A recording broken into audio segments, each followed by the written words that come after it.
গ্লেনোহিউমেরাল ligament কি ligament? এটা হলো অ্যান্টেরিয়র পার্ট। কোন পার্ট এটা? Anterior part. আচ্ছা এখানে খেয়াল করে, এটা হলো এক মাথা হলো কোথায় লাগছে? গ্লেনোইড ক্যাভিটিতে লাগছে। কোথায় লাগছে? এটা হচ্ছে গ্রেটার টিউবারকেল, এটা হচ্ছে লেজার টিউবারকেল। এটা হচ্ছে হিউমারাসের, এটা হলো গ্রেটার টিউবারকেল, এটা হচ্ছে লেজার টিউবারকেল। লেজার টিউবারকেলে লাগছে, লেজার টিউবারকেল আপার পার্টে কে লাগছে?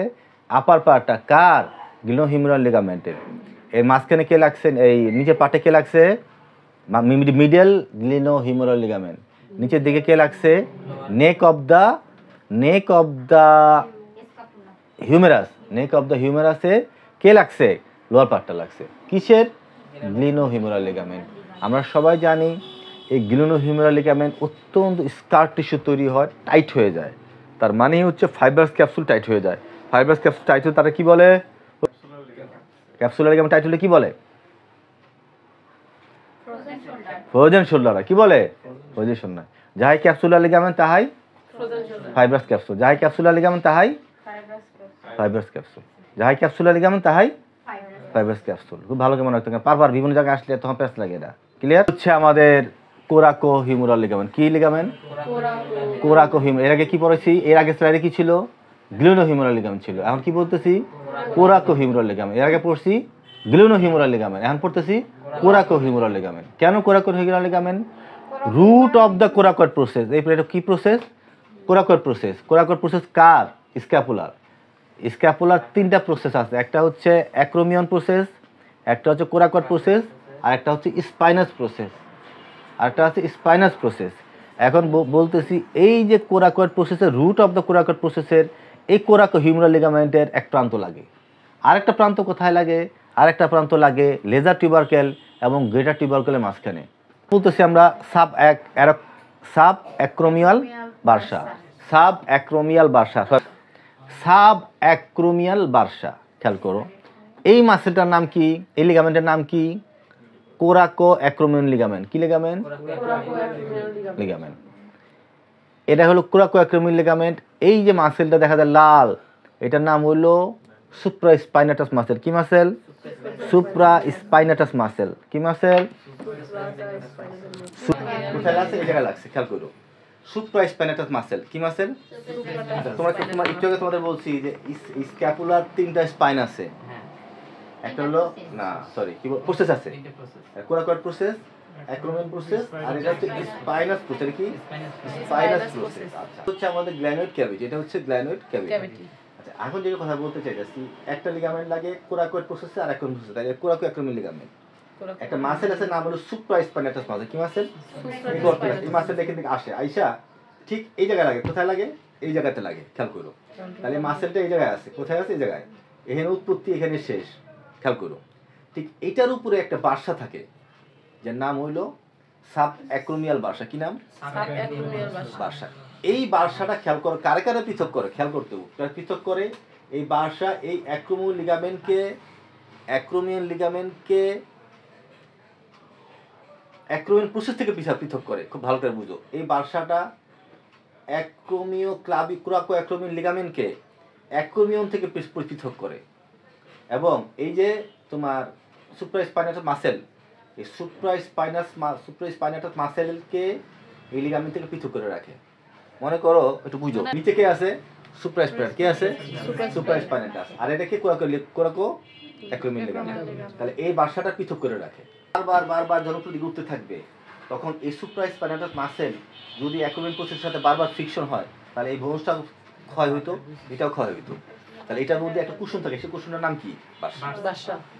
এটার উপর থাকে, নিচে না। খেয়াল করো, সাব অ্যাক্রোমিয়াল বার্সা মানে কি? এই অ্যাক্রোমিয়াল প্রসেস, এটা অ্যাক্রোমিয়াল প্রসেসের নিচে, কিন্তু সুপ্রাস্পাইনাস মাসেলের উপরে। সাইন কি বলো? Burn sign. এই হচ্ছে সাব অ্যাক্রোমিয়াল বার্সা। কি বার্সা এটা?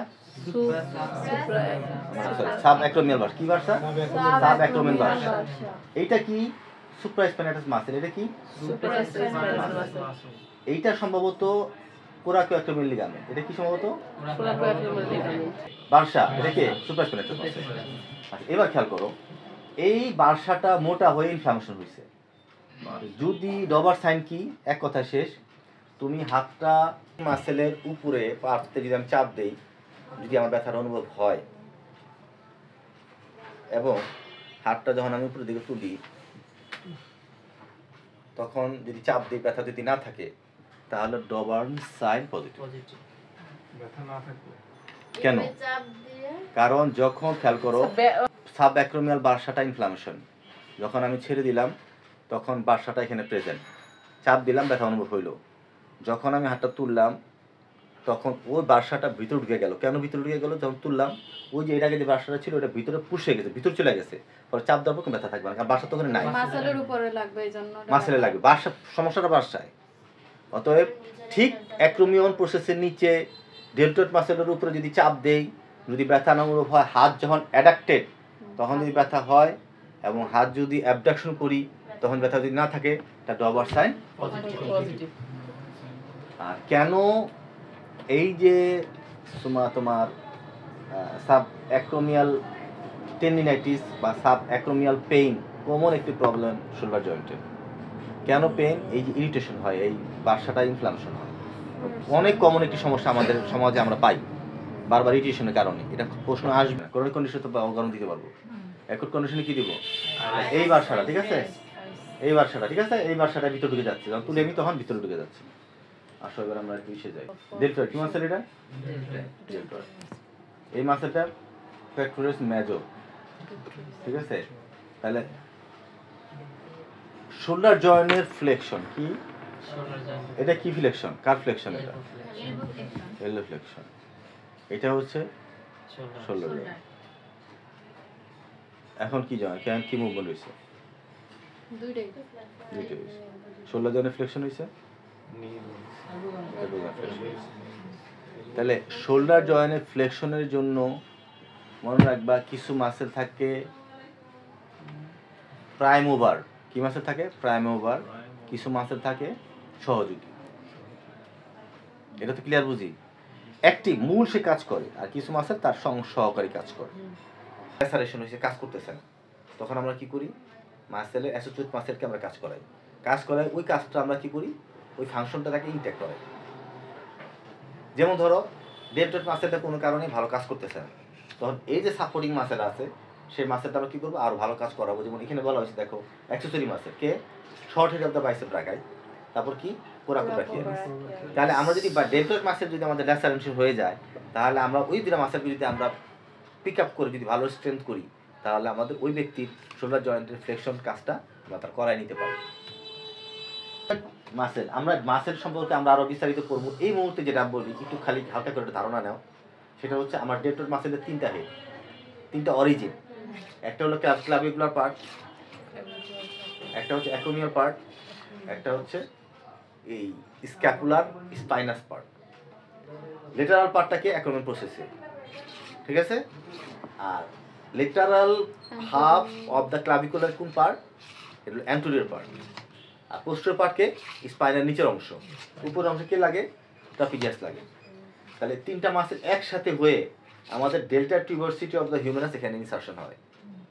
তাহলে হাত যখন আমি অ্যাবডাক্ট করতে চাই তখন কোন মাসেল কাজ করে? তখন lateral part of the deltoid মাসেলের। যখন হাত আমি ফ্লেকশন করতে চাই তখন anterior part of the deltoid মাসেলের কাজটা তখন মাসেল অ্যাক্টিভ হয়, ঠিক আছে। এখন আমাদের আলোচনা হলো হাতটা সামনে তুলতে চাই, তখন কোন মাসেল কাজ করতেছে? আমার anterior part of the deltoid. আরটাকে clavicular part of the pectoralis major. আচ্ছা, এবার দেখো যে পেক্টোরালিস মেজর মাসেলের অরিজিন ইনসারশন কোথায়? পেক্টোরালিস মেজর মাসেল একটা বড় একটা মাসেল। আচ্ছা, যে মাসেলের উপরে ব্রেস্ট থাকে, যে মাসেলের উপরে কি থাকে? ব্রেস্ট তৈরি হয়। আচ্ছা, এবার খেয়াল করো,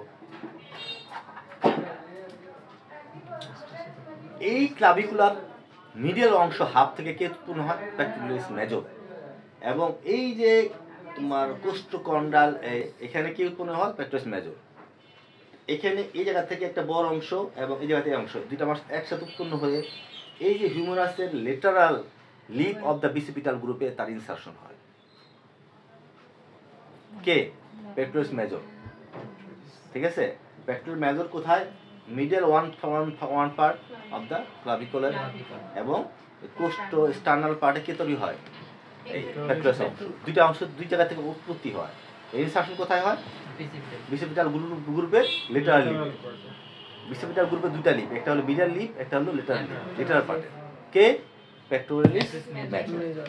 তাহলে হাতটা যখন আমি সামনে তুলতে চাই তখন দুইটা মাসেল মেইন, একটা হলো পেক্টোরালিস মেজর এবং anterior part of the deltoid, আর সেই সাথে সহযোগী কারা বাইসেপ ব্রাকাই এবং কোরাকো ব্রাকিয়ালিস। ঠিক আছে, এখন এটা শুনতে বুঝতে যেমন কঠিন লাগতেছে, কঠিন হাসে বলে আমি তাহলে কি ছেড়ে দিব না, কারণ এটা আমার লাগবে, এটাই আমার কাজ, আমার এই মাসেলের নাম এই অরিজিন ইনসার্শন কেন লাগবে, কারণ আমাকে দুইটা জিনিস লাগবে, একটা হলো আমার এমএসটি দিতে লাগবে, ডিটেপ করতে লাগবে, ফাংশনাল করতে লাগবে, সমস্ত কাজে আমার মাসেলের অরিজিন ইনসার্শন লাগবে। ঠিক আছে, স্ক্যাপুলার বডি খেয়াল করো যে এই স্ক্যাপুলার বডি বরাবর যদি আমি একটা দাগ টানি, একটা কাল্পনিক দাগ, এটা হলো স্ক্যাপুলার বডি, এটা কি স্ক্যাপুলার বডি। ঠিক আছে, আচ্ছা বলা হচ্ছে এই স্ক্যাপুলাটা এটা বায়োমেকানিক্সের কাজে লাগবে, খালি বুঝা নাও, খালি খেয়াল করো, মাথা খেয়াল করো, এই গ্ল্যানোড ক্যাভিটিটা কোন ডিরেকশনে থাকে। এটা যদি শুধু লেটারালি থাকতো তাহলে এইটা একটা অ্যাক্সিস, এই অ্যাক্সিস বরাবর তখন আমার হেডটা একদম সোজা সোজা এরকম ঘুরতো, ফ্লেকশন এক্সটেনশন, আমি সামনে পিছনে, কিন্তু এটা এরকম নয়, এটা কিরকম, এটা লেটারালি আর ফরওয়ার্ড। তাহলে আমার হাতটা খুব খেয়াল করো, আমার হাতটা যদি পুরোপুরি লেটারালি থাকতো তাহলে আমার হাতটা এরকম যাইতো, এটা সেটা এরকম না, ও এরকম, তাহলে আমার হাত এরকম ফ্লেকশন এক্সটেনশন, ফ্লেকশন এক্সটেনশন। কেন? কারণ আমার গ্ল্যানোড ক্যাভিটিটা এই অ্যাঙ্গেল লাগানো, সেই অ্যাঙ্গেল বরাবর আমার হাতটা ঘুরবে। তোমরা হাইটা দেখবা, সময় নেই, আমি প্র্যাকটিক্যাল করাইতাম, তোমরা হাইটা দেখবা তো কখনো তোমাদের হাত এরকম না, লেফট রাইটে তো আমরা আর্টিফিশিয়ালি করি, বাট হাত কিন্তু এরকম যায় না, হাত এরকম যায়, বুঝতে পারছো, সামনের দিকে এরকম ঘুরে, এরকম হাঁটার সময় হয়, দেখবা যে আমি মনে হাত বা হাত এরকম ঘুরবে, আর তুমি যদি করো না আমি সোজা হাঁটু, লেফট রাইট লেফট, তখন হাতের ঘুরবে। কেন? কারণ হেডটা মডিফাই করে ফেলছে, কারণ শোল্ডার জয়েন্টটা হচ্ছে একটা weak joint, multi dimensional joint, তুমি চাইলেও ফ্লেক্সিনে ভেবে নিতে পারবা, কেন? কারণ হেডটা ঘুরতেছে, বাট ইউজুয়ালি গ্ল্যানোড ক্যাভিটি বরাবর ওইভাবে এটা যাবে। কেন যাবে? কারণ গ্ল্যানোড ক্যাভিটি ওই বরাবর আছে, বুঝতে পারছি কথাটা? অনুরূপভাবে ধরো অ্যাবডাকশন, তুমি যদি কোনো অ্যাবডাকশন পারবা তুমি এইভাবে অ্যাবডাকশন করতে, বাট এটা ন্যাচারাল অ্যাবডাকশন না। অ্যাবডাকশন হলো একটা করোনাল এবং স্যাজিটাল অ্যাক্সিস বরাবর মিড লাইনে যায়। খেয়াল করো, করোনাল প্লেন কাকে বলে, স্যাজিটাল প্লেন কাকে বলে? স্যাজিটাল প্লেন হলো আমার বড় মাথা বড় খালি এরকম কাটতে থাকবা, প্রত্যেকটা লাইন স্যাজিটাল প্লেন। কি প্লেন? আমার তুমি 100 ভাগ করতে পারবা। ওই যে ওই দেখো না গাছের ঘুরা, গাছের গুই কাটে, আমার আল্লাহ মাফ করো, তুমি যদি গাছে উড়াই দাও আমার 100টা টুকরা করতে পারবা, এরকম প্রত্যেকটা টুকরাই হবে স্যাজিটাল। কি হবে? স্যাজিটাল। বাট মিড স্যাজিটাল কয়টা? একটাই, একবার একটাই হবে। তাহলে স্যাজিটাল অনেক হবে। করোনাল প্লেন কোনটা? করোনাল কিন্তু একটাই। করোনাল প্লেন অনেক একাধিক হইতে পারে, আমার মনে হয়তো একাধিক হইতে পারে, কিন্তু করোনাল প্লেন হচ্ছে আমার যদি এইভাবে কাটো, এইভাবে কাটো, কান বরাবর, ঠিক আছে? তাহলে এটা খুব মিড করোনাল আবার একটাই হবে মনে হয় না? হ্যাঁ, মাঝখান বরাবর একটাই হবে। আর করোনালও মিড করোনাল একটাই হবে, এই করোনাল একটা, আর এলো স্যাজিটাল। তাহলে অ্যাবডাকশন হবে করোনাল, স্যাজিটাল এবং করোনালের মাঝখানে। তাহলে অ্যাবডাকশন হবে, ন্যাচারাল অ্যাবডাকশন হবে। আমরা এভাবে তুলি কিন্তু এটা মিডল লাইন না, এটা হলো এরকম। বুঝতে পারছি কথা না? জাস্ট এটুকু বুঝো যে আমরা বুঝাইতে চাচ্ছি যে গ্ল্যানোড ক্যাভিটিটা ঘুরে গ্ল্যানোড ক্যাভিটি না ঘুরে, গ্ল্যানোড ক্যাভিটিটা ডাইরেক্ট লেটারালি না, এটা লেটারাল এন্ড ফরওয়ার্ড। এই কারণে আমাদের শোল্ডার জয়েন্টে naturally flexion extension abduction addiction ওই বরাবরই ওই অ্যাক্সিস বরাবর যায়, পুরোপুরি লেটারালি না, পুরোপুরি এমনিও না। বুঝতে পারছি? এই নলেজটা তোমার রাখা লাগবে ইন ফিউচারে, কারণ বায়োমেকানিক্স পড়ার সময় লাগবে। অ্যাডাকশন কে করতেছে? মেন কে? Sternocostal part of the pectoralis major. তাহলে খেয়াল করো ওই পার্টটা কি ছিল? ফ্লেকশনের পার্ট কে ছিল? এই অ্যান্টেরিয়র পার্ট, অ্যান্টেরিয়র পার্ট, হ্যাঁ, কিন্তু পেক্টোরালিস মাঝে কোন পার্টটা? পেক্টোরালিসের ক্লাভিকুলার পার্ট। ফ্লেকশন কে ছিল? ক্যাভিকুলার পার্ট। আর এখন বলছি স্টার্নোকোস্টাল পার্ট। এখন বলছি sternocostal part of the pectoralis major কি রেসপন্স করে? অ্যাডাকশন। ফ্লেকশনে কে করে? Clavicular part, dorsi, latissimus dorsi. এই লেটাস মাস ডরসাই হলো একটা বড় মাসেল, এখান থেকে উৎপত্তি হয়ে বিষয়টা ইনসারশন কোথায়? ইনসারশন হচ্ছে এই বিসিটাল কোন ফ্লোরে, মাঝখানে, এই জায়গায়। এটা মনে রাখার জন্য টু মেজর ওয়ান লেডি, দুই মেজরের মাঝখানে লেডি বসা, এটা মনে রাখার জন্য স্টপিটা পেপ্টুলারিস মেজর টেরিস মেজর, মাঝখানে কে লেটিসিমাস ডরসাই। তাহলে ও আছে এরকম, এটা যখন টানবে তখন হাতটা এরকম আসবে, কেন আসবে ওদিকে স্টার্টিং কাজ করতেছে সুপ্রাস্পাইনাটাস, কে তুলতেছে প্রথমে সুপ্রাস্পাইনাটাস, তারপর এখান থেকে 90 ডিগ্রি এদেরকে ডেল্টয়েড, কোন part lateral part of the deltoid, lateral পার্টের অরিজিন কোথায় অ্যাক্রোমিয়ান প্রসেসে, যেটা এই চলে দেখেন আমি স্ক্যাপুলার অ্যাক্রোমিয়ান প্রসেসে, এই মাসের কন্টাক্ট করলো এবার উঠে গেল। এবার খেয়াল করো খুব গুরুত্বপূর্ণ পয়েন্ট হলো এটা হচ্ছে লেজার টিউবারকেল, এটা হচ্ছে ডেটা টিউবারকেল, এটা হচ্ছে লেজার টিউবারকেল। যখন এটা এই ডেল্টয়েড যখন কন্টাক্ট করলো এটা তখন এখানে উঠে গিয়ে এই 90 ডিগ্রি, কে আটকাইলো এখানে গেটার টিউবারকেল, কে আটকাইলো গেটার টিউবারকেল, ঠিক আছে। এরপর আর উঠবে না, কেন উঠবে আটকে গেছে, খুব খেয়াল করতে হবে কিন্তু। তাহলে আমাকে হাতে এখানে আসছে 90 ডিগ্রি শেষ, আমাদের হাত কোথায় যায় এরপর তো যায় না, কে নেয় এই জায়গায় স্ক্যাপুলা নেয়, স্ক্যাপুলার মধ্যে এই যে এরপর কে ঘুরে স্ক্যাপুলার এরকম ঘুরে ঘুরে এরকম চলে যায়, এই স্ক্যাপুলা এরকম ঘুরে যায়, ঘুরে গেলেই তখন এই যে বাকি যে নিল কে নিল স্ক্যাপুলা ঘুরলো, স্ক্যাপুলা ঘুরাতে কোন দুটো মাসেল কাজ করে, একটা হলো ট্রাপিজিয়াস, একটা হচ্ছে সেরেটাস অ্যান্টেরিয়র। কে সেরেটাস অ্যান্টেরিয়র অরিজিন এনে কি ইনসারশন কোথায়, ওই যে স্ক্যাপুলার ওই মিডল বর্ডারে, এটা হলো স্ক্যাপুলার লেটারাল বর্ডার, এটা হচ্ছে মিডল বর্ডার, এটা হচ্ছে লেটারাল বর্ডার, এটা মিডল বর্ডার, এটা লেটারাল বর্ডার, মিডল বর্ডারের কোস্টাল পার্টে কে সেরেটাস অ্যান্টেরিয়র আর ট্রাপিজিয়াস মাসেল, এই মাসেল যখন কন্ট্যাক্ট করে তখন এই হাতটা এখানে আটকে গেছে গা, এরপরে এই অবস্থায় আছে, এরপরে এটা কিন্তু আর মুভমেন্ট করবে না, এই স্ক্যাপুলারটা এরকম ঘুরবে, কে ঘুরেতেছে ওই এটা যখন কন্ট্যাক্ট করতেছে তখন স্ক্যাপুলারটা এই ইনফেরিয়র অ্যাঙ্গেলটা এইখানে চলে আসতেছে, এটা এরকম ঘুরতেছে বলেই আমি হাতটা উপর দিকে তুলতে পারতেছি, হ্যাঁ, যার ফলে আমি কি করতেছি আমি 180 ডিগ্রি করতে পারতেছি, কেন তাহলে থাকতেছে, বারবার যদি এরকম পিক করে তাহলে ওই যে আমাদের যে বার্সা আছে সাব অ্যাক্রোমিয়ান বার্সাটা ইনফ্লামেশন হয়। যদি আমি এটা কি করি খেয়াল করো, আমি তুললাম, যদি হাতটা আমি এরকম ঘুরাই, তারপর যদি আমি হাতটা উঠাই, তাহলে খেয়াল করো আমার ওই যে গেটার টিউবারকেলটা ঘুরে যায় লেটারালি, এটা এরকম আছে, যদি আমি হাতটা এরকম ঘুরাই তাহলে এই গেটার টিউবারকেলটা কোথায় চলে যাচ্ছে, পাশে চলে যাচ্ছে, ফলে এইটা এই অ্যাক্রোমিয়ান প্রসেসকে পিক করবে না, বার্সা ইরিটেশন হবে না। কেন হবে না, কারণ আমি তো গেটার টিউবারকেলটা ঘুরাই দিচ্ছি। এই কারণেই তোমাদের ট্রেনিংয়ের সময় বারবার বলছি ফ্রোজেন শোল্ডারে বা প্যারালাইসিস মুভমেন্টের সময় হাত যখন তুলো তখন এরকম করে ফ্লেকশন করবা না, তুমি হাতটা এরকম ঘুরাই নিবা তুলবা, অথবা অ্যাবডাকশন করলে তুমি এরকম করলেও ওইটা ওইভাবে লাগবে না, বিশেষ করে ফ্লেকশন করার সময়। ফ্লেকশন করার সময় তুমি যদি এরকম করে করো তাহলে গেটার টিউবারকেলটা কোথায় পেক হবে, অ্যাক্রোমিয়ান প্রসেসে হবে, বুঝাতে পারছি। কারণ বারবার করতে গেলে ইরিটেশন হয়ে শোল্ডার পেন হবে, শোল্ডার আর্থ্রাইটিস হবে, এই কারণে বারবার আমরা কি বলছি এই কথাটা, তোমরা এটা করবা না।